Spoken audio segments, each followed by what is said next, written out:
Rumor has it that tomorrow will be my last day on earth. Nero has not been kind to those of us who called Jesus Lord. And it's amazing that I've been preaching this resurrection message for 40 years now. In some days, it seems like yesterday, and in other ways, it seems like it was 1,000 years ago since we saw him. Did I know Jesus? Oh, the entire town knew about Jesus. I would say the entire countryside knew about Jesus. I was a fisherman by trade. My brother and Andrew and I worked alongside our best friend James and John in the fishing business. We operated it right off the coast of the Sea of Galilee. In fact, it was my baby brother Andrew who first told me about Jesus. I remember the day he called me. I'd been fishing all night with Andrew. We had not caught anything. It was early in the morning, and here came Jesus. And he comes with a crowd because a crowd followed Jesus everywhere he went. And on that morning, to kind of step away from the crowd, he stepped into my boat. Stepped into my world. It was Jesus. The whole town was buzzing about him. And to think a rabbi, and I might say an up-and-coming rabbi, would step into my boat, well, I was taken back a bit. I'd heard about Jesus. Who hadn't? Wherever he went, crowds followed. Lame people were walking. Blind people were seeing. People who were deaf, well, they were hearing.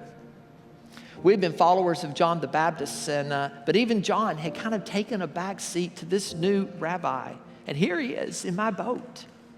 He asked me if we could cast off a little bit from shore, and as we did, he continued to teach the crowd.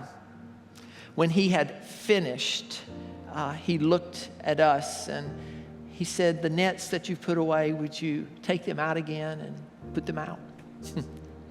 We knew in our hearts, this is not the time to fish. I mean, how were we going to catch anything in the middle of the day when we had not caught anything all night when you're supposed to fish? But at his word, we did.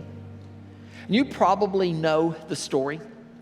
We caught this boatload of fish. So many fish that our nets began to break. We yelled to James and John, who were still on the shore, come on, come over here. Well, their boats began to sink. It was incredible. It was then when I looked at him and I realized, oh my, there's something special. It was like the fish listened to his voice. He looked at me and he said, "Simon, follow me."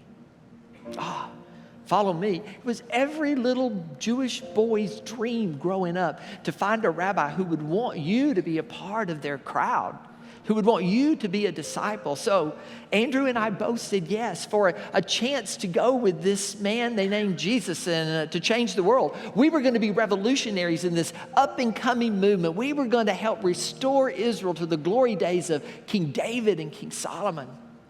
One of the first things he did was give me a new name, from Simon to Peter. It's funny, even as I go about my life now, if you knew me before then, they still call me Simon. If you knew me after then, they call me Peter. And then a lot of people just call me Simon Peter, but I didn't mind the new name Peter. Peter meant rock. Peter meant firm, and Peter meant solid. I thought, well, that's a good thing. And all the crowds. There was always a crowd, a mob. They lined the streets to see him. They tore the rooftops off of houses, and they leapt through crowds just to touch the edge of his clothing. And his stories, he taught like no one else. And his miracles, well, no one was doing the things this man was doing. I remember one of the first ones that we were invited to be really a part of. Our weddings were big deals back then. People would come from miles around, and we would stay for days. There was lots of dancing. There was lots of wine, and sometimes the lots of wine would lead to even more dancing. And in our culture, it was considered an offense not to have wine, and to run out of wine, well, unthinkable. But on this occasion at this wedding, well, the unthinkable happened, and they ran out. We didn't know what to do. Awkward moment. But all of a sudden, we saw Mary, and she goes up and she whispers something in Jesus' ear. And Jesus just smiles, and he goes and he tells the servants to the house. He said, "You know the water pots you have?" He said, "Would you go fill them with water?" Not just a normal request in a dry and desert land, but they do. In fact, Mary had told the servants, "Whatever he asks you to do, do it." I discovered throughout my life that that's a good principle to live by. Peter, whatever he asked, just do it. Well, they did. And that was not the hard part. They filled them with water. They come back, and then he looks at them, and he asked them to do something that would have made their heart jump. He says, now serve it to the guest. So here are the guests expecting wine from pots that they knew, well, contained water. So as the servants began to pour, it was wine. And it wasn't just any wine. It was the best wine they had tasted. And then there was the time, it was the time he fed all of those people. We think 5,000 men, not counting the women and children. Again, it was a day that Jesus had been teaching all day. We were tired. The crowds, they did not act like they were going to leave. As long as he was around, they were going to be around. We were hungry, so we went to Jesus, and we looked at him, and we said, Jesus, send the crowds away so that they can get something to eat. Actually, we wanted something to eat. But he looked at us, and he said, you give them something to eat. We thought, what do we have? We had no money. We had no plan. I mean, it would take like a year's wages to feed all of these people. So that's what we told him. We don't have any money. We don't have a plan. And he looked at us and he said, well, what do you have? What do you have? Would you give that? Well, Andrew had found a little boy who had a lunch, and we said, well, we've got a little boy, and he has a lunch. And so he took the little boy's lunch, and he offered that basket. He said thanks to his father, and then he looked at us. And like he had done at the wedding with the servants, when he told them to serve what they believed to be water, and all of a sudden it was just what the guests needed, he looked at us, and he said, now pass those few fish and those few loaves out. I wish I could tell you how it happened. I just know that it happened. The more we passed out, the more we had. It just seemed to grow. We even had leftovers. And then there was that time that I walked on the water. Amazing night. Again, Jesus had been teaching all day. He was tired. It was getting to the evening time. And he looked at James and John, and he looked at Andrew, and he said, you guys get in the boat and go to the other side of the sea, and I'll join you there tomorrow. And he went up on a mountainside to pray. Well, the crowd stayed where Jesus was because they wanted to be near Jesus, but Jesus had found some alone time on the mountain, and he began to pray. And as we made our way across the Sea of Galilee that night, a storm came up. The waves were coming over the boat, and we were rowing but going nowhere. And it was about the third watch of the night when we saw him. We didn't know who it was. It was this figure walking towards us on the water. We thought it was a ghost. No one said anything. And all of a sudden, when across the waves, we heard Jesus say, I am. Do not be afraid. And we knew what I am meant. Every little Jewish boy growing up in rabbinic school knew that. It was that name that God had revealed himself to Moses way back at the burning bush. We knew it was him. And so I cried out, Jesus, if it's you, Lord, if it's you, would you be willing that I could come out on the water with you? And to my amazement, he said yes. And then my heart is racing. And I made my way to the edge of the boat and put a foot over and then another foot over. And all of a sudden, a moment in time, I was standing on the water with Jesus, Son of God. You might remember I took my eyes off for a moment and I began to sink, but he was right there. He looked at me. He took my hand, he picked me up, and he said, Peter, why did you doubt? Why did you doubt? I wish I could tell you it would be the last time that I doubted, but I can't.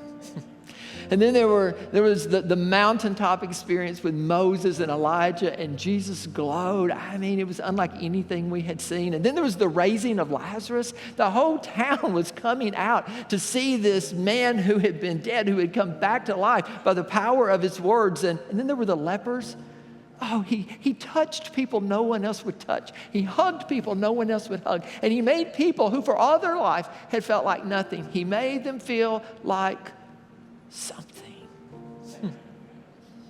And that last week, if you had told me on Monday that he would be dead on Friday, Well, I would have laughed. We all would have. He rode in to Jerusalem on a donkey. And the people, there were all these people still coming out from Bethany. They lined the streets the entire way into the city of Jerusalem. They were taking the clothes off that they had, their coats. They were putting them on the ground before him. They were climbing trees and cutting out palm branches. They were waving them. It was like they were welcoming the King of Israel home. And all of us, we thought this is it. This is the moment. This is the moment that he takes over, that Rome is gone, that we are in, and Jesus will be king. The Messiah had come. It's funny how things changed, though. He had told us he was going to Jerusalem to die several times. I don't know how we missed it. Other than, well, death just seemed so far from what we were experiencing. How could the one who had opened the eyes of the blind, how could he die? How could the one who had raised Lazarus from the dead die? Thomas, in front of everyone, just looked on one occasion and he said, well, if he has to go to Jerusalem and die, let's just all go to Jerusalem and die with him. And we were like, okay. So we all made our way. We knew something was up Thursday afternoon. It was Passover time. But it really wasn't time for Passover to be celebrated. We started celebrating Passover early in secret in a room. It was around that table that Jesus looked at us and said, tonight one of you will betray me. Each of us began to ask, me? Is it me? Judas asked, is it I? I looked at Jesus and I said, they may leave you, Jesus. They may forsake you, Jesus, but not I. In fact, I will be willing to die for you. That's how much I believe in you. And I think I actually would have. But what I discovered that night is sometimes it's harder to live for something day by day than it is to just kind of go out in a moment. Jesus looked back at me and said, Peter, tonight won't end before you've denied me 3 times. We left that upper room, none of us really knowing the magnitude of what was about to happen. We made our way out of the city of Jerusalem and crossed a little brook called Kedron and into a garden called Gethsemane. It was a place where Jesus had often gone to pray. And so he goes and he prays, but we slept. He came back a couple of times and woke us up. I'm not sure what time it was. It was sometime in the night when he woke us up for the 3rd time, but he was not alone that time. We could see torches behind him. We could hear the sound of chains and the sound of horses and the sound of soldiers marching his direction. And there they were, out as far as a thief. Hundreds of them against, just 11 of us. And he looks at the mob who's out there and he says, who do you seek? And they said, Jesus of Nazareth.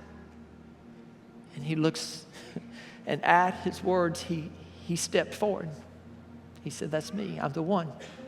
It was almost like he willingly marched right into their hands.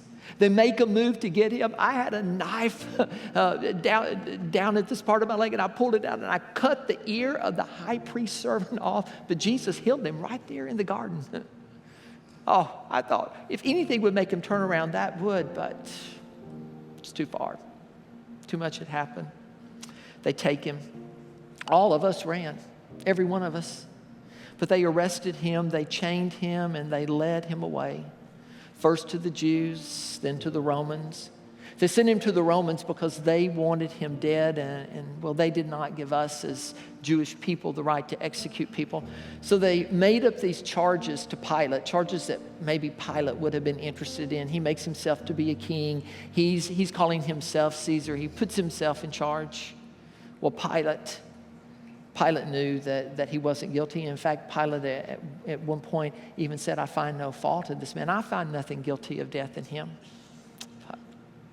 They bring him back to the Jewish officials. He was on the inside of the house. I was on the outside. She was just a servant girl standing by a fire. She asked me, do you know him? Do you know him? I think you're one of his disciples. I looked at her and said, I don't know. I'm just really a visitor in the city. I have no idea what you're talking about. A little while later, someone else approached me and said, I think you're one of his. Again, I denied it. I don't know who it is. I'm just like you. I'm just curious. And then someone a little bit later found me. And they said, I am convinced you are one of his disciples. We saw you with him in the garden. Even your speech betrays you. You are a Galilean. I was scared. They had already taken him away in chains. I had saw how they were beating him, and I knew they wanted him dead. So I began to curse and to swear anything I could do to let them know I don't know him. And as my words echoed down those stone hallways and alleys of Jerusalem, they brought him out. And from a distance I saw him. His face was bruised and bloody.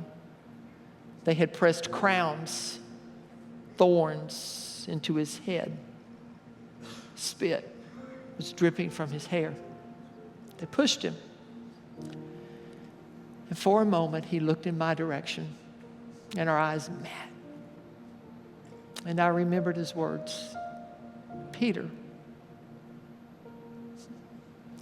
this night won't end before you have denied me 3 times. Rock, strong, solid. Not me. Not that night. They crucified him. John stayed beside the cross the entire time. His mom was there and some of the ladies were there, but not me. John told me that one of the first things he said from the cross was, Father, forgive them. Forgive? How do you forgive that? And maybe somehow he could forgive John, or he could forgive those who stood there by the cross, but I stood at a distance. He could never forgive me. Somewhere around noon that Friday, well, the sun just quit shining. Everything went dark. It's like heaven's lights just turned off. Maybe we were still hoping that he would just come down from the cross. Some of the people were even yelling that he saved others. Can he not save himself? It would be a while before I realized that he could have saved others, or he could have saved himself. He just could not do both. And he chose us. He chose us. It was 3 o'clock Friday afternoon when our world stopped. Jesus pushed up with his legs one last time to get just enough oxygen. And he cried out in a loud voice, Tetelestai, it is finished. And with that, his legs collapsed. His head dropped. And for all we knew, our world was over. The earth shook. People screamed. The veil of the temple, they say 20 cubits high and as thick as a man's hands. Some people said that a team of horses could not tear it apart, was ripped from the top to the bottom as if God himself had reached down and tore it and said, there is nothing between us now. Joseph of Arimathea, he had become a follower, and Joseph had a little bit of money. Most of us we were just poor. So Joseph goes to Pilate and he asks for the body of Jesus if he could have it. And Pilate is amazed, and Pilate said, is he dead? Pilate calls for the Roman centurion, the one who had been in charge of the execution. The centurion comes and he confirms that yes, Jesus is dead. And in a move we didn't see coming, they let Joseph and Nicodemus have his body. Most of the times they would just leave the bodies on the cross to rot.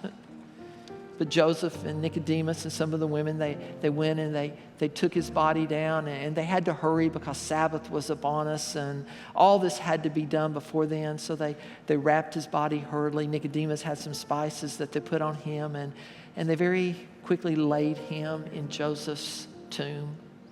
A large stone was rolled over the entrance, and some of the women stood just outside. No one slept that night. We all wondered if we were next. We were scared, and within each of our hearts was this feeling, how could we have been so wrong? How could Messiah die? Friday came and went. Sabbath seemed like a blur to me. Some of the women were making spices and ointments, and they were cutting strips of linen because they were going to go back Sunday morning and anoint his body properly, give him a proper burial, as it were. For us, well, James and John and Andrew, and well, we just talked about going back to fishing. What else did we know? I mean, we thought he was the one. But early Sunday morning, the women got up while it was still dark. We were still weeping and mourning, but they got up. They took the spices, they took the things that they had, and they made their way to the tomb. Just a little bit later, the women were back, though. They were banging on the door. They came in. They were out of breath. Something about getting to the tomb and the stone being rolled away, how they had went into the tomb that morning, and they looked and they said, there were the linen cloths lying just like he had been. It was almost as if he had just kind of came out of those. They were folded right in place. His body was missing. They talked about seeing these two men there that were in clothes as bright as lightning. And they said to us, why are you looking for the living among the dead? He is not here. He is risen. Don't you remember he told you so? He told you that he was going to go to Jerusalem. He was going to be handed over, that he was going to be killed, crucified, that he would be in a tomb, but on the third day he would rise again. Don't you remember? And they remembered his words. But as they're telling us, well, we thought they were crazy with grief. I looked at Mary Magdalene, who looked back at me, and Mary Magdalene says, Peter, don't you understand? Someone's taken his body. We don't know what they've done with him. And well, John and I jumped up from where we were. And John runs to the tomb, and I am right behind him trying to catch him. But John gets there first, stands on the outside and looks in. But I went right into the tomb, and it was just like the women had said. There were the linen cloths lying, folded up. Who would steal a body and take the time to unwrap it, take the body out, and then fold the clothes just like someone had been there? It didn't make much sense. The women left. John and I left to go back to the house. John said he left believing what? That he had risen, that the body had been stolen. I don't know. I didn't know what to believe. Later that day, Jesus actually appeared to Mary because Mary went back to the tomb. She was kneeling at the door of the tomb crying when someone approaches her from behind. She thinks that it's the gardener. And the man looks at Mary and says, Lady, why are you crying? I don't even think she looked back. She just in her grief and tears said, they've taken away the body of my Lord, and I don't know where they've put him. If you know who took him, if you knew what they've done with the body, would you tell me? And then in a word, her life changed again. The one she had met so long ago in the middle of a graveyard said, Mary. Her heart leapt as few hearts in the centuries of this world have leapt. She goes and she says, Rabboni, Master. She hugs him. He looks at her, touches her face and says, Mary, go to the city and you tell the disciples that I have risen. Mary came. It was even hard for us then to believe that he was alive. But later that night, he shows up. He appeared to us. He ate with us. He said, give me a piece of fish. All of these things were going on. Thomas was the only one who wasn't there that night. And when we saw Thomas, we told him, Thomas, we ate with him. He was here. He appeared. The women saw him. But Thomas said, I can't believe. I've seen too much. I've gone too far. Amazing how hard it was for any of us to believe that he was alive. But 8 days later, he showed back up again. He appeared, walked right through a wall to where we were. He didn't make a sound. He walked straight towards Thomas. He held out his hands. He took Thomas's hand. He put it in his side and he said, Thomas, whatever you do, don't leave here doubting, but believe. And Thomas fell at his feet and said, my Lord and my God. And then he just started appearing everywhere.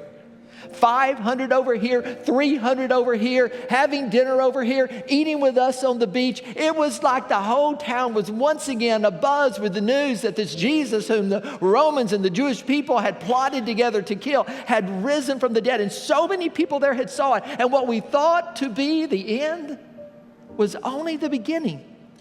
You see, it was the resurrection that changed everything for us. That Sunday morning was a turning point. They tried to explain it away.